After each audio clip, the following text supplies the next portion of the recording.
نحمدہ ونصلی علی رسولہ الکریم۔ میرے محترم بھائیوں اور دوستو، اللہ رب العزت نے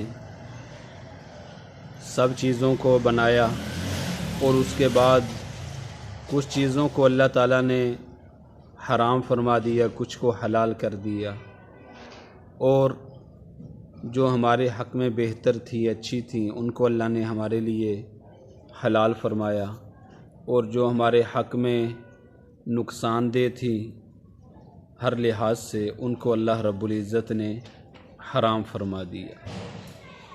اور قرآن پاک میں اللہ رب العزت فرماتا ہے، یا ایھا الذین آمنوا کلوا من طیبات ما رزقناکم، اے ایمان والو، جو ہم نے تمہیں حلال چیزیں تمہارے لیے اتاری ہیں ان کو کھاؤ۔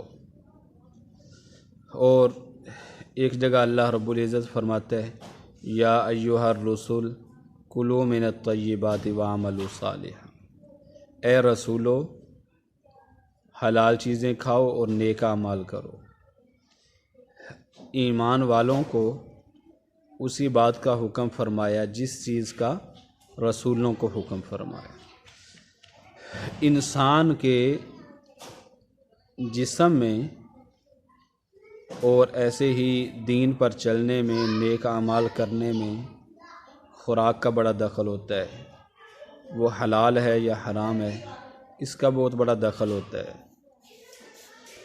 ایک حدیث پاک میں آتا ہے کہ مسافر بندہ پراگندہ بال اور بکھرے ہوئے بالوں والا، غبار آلود چہرے کے ساتھ دونوں ہاتھ اللہ کی بارگاہ میں اٹھاتا ہے اور کیا کہتا ہے؟ یا رب یا رب کہتا ہے، اللہ تعالیٰ کی بارگاہ میں دعا کرتا ہے، مگر اللہ رب العزت کیا فرماتا ہے کہ میں تیری کیسے دعا قبول کروں؟ تیرا کھانا بھی حرام ہے، تیرا پینا بھی حرام ہے، اور تیرا سب کچھ حرام ہے، تو میں کیسے تیری دعا کو قبول کروں؟ اس لیے ہمیں چاہیے کہ ہم اپنے کھانے پینے پہ بہت زیادہ نظر رکھیں۔ ایک مرتبہ حضرت ابوبکر رضی اللہ عنہ کھانا پیش کیا گیا، آپ نے کوئی 2-4 لقمے اس میں سے لگا لیے۔ بعد میں غلام نے کہا، حضرت آپ ہمیشہ پوچھا کرتے ہیں کہ کھانا کہاں سے آیا، کس طریقے سے آیا، لیکن آج آپ نے پوچھا نہیں۔ حضرت ابوبکر رضی اللہ عنہ نے فرمایا، ہاں بتاؤ کہاں سے آیا، کس طریقے سے؟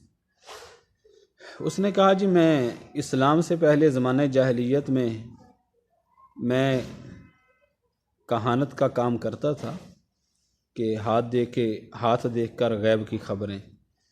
تو آج میں وہاں سے گزرا، ان لوگوں کی یہاں شادی تھی، تو انہوں نے مجھے یہ دیا۔ حضرت ابوبکر رضی اللہ عنہ اس سے فرمانے لگے کہ تو مجھے ہلاک کر دیتا، یہ اچھا تھا، یعنی اس سے بہتر تھا کہ تو مجھے ہلاک ہی کر دیتا۔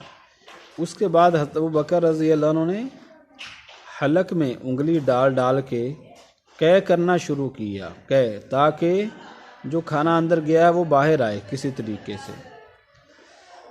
لیکن وہ بھوک کی حالت میں، سخت بھوک کی حالت میں 2-4 لقمے کہاں سے اندر سے نکلیں؟ تو کسی نے بتایا کہ پانی پی کر قے کریں تو پھر نکلے گا۔ تو حضرت ابوبکر رضی اللہ عنہ نے پانی پیتے اور پھر قے کرتے، حتیٰ کہ ان لقموں کو اندر سے نکالا۔ کسی نے کہا کہ آپ نے اتنی تکلیف کی؟ حضرت ابوبکر رضی اللہ عنہ نے فرمایا، اگر میری جان کے ساتھ بھی یہ لقمے نکلتے تو پھر بھی میں نکال کے ہٹتا، پھر بھی میں ان کو اندر نہ چھوڑتا، کہ میرے نبی صلی اللہ علیہ وسلم کی حدیث ہے کہ جو جسم اور جو خون گوشت حرام مال سے پرورش پائے، اس کے لیے جہنم کی آگ بہتر ہے۔ تو مجھے یہ پریشانی تھی کہ کہیں ایسا نہ ہو کہ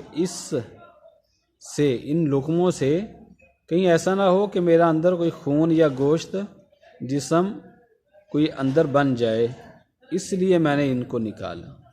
تو میرے بھائیوں اور دوستوں، اسی طرح ہمیں چاہیے کہ کہ ہم بھی اپنی خوراک ہر چیز پر جو ہے وہ غور کیا کریں۔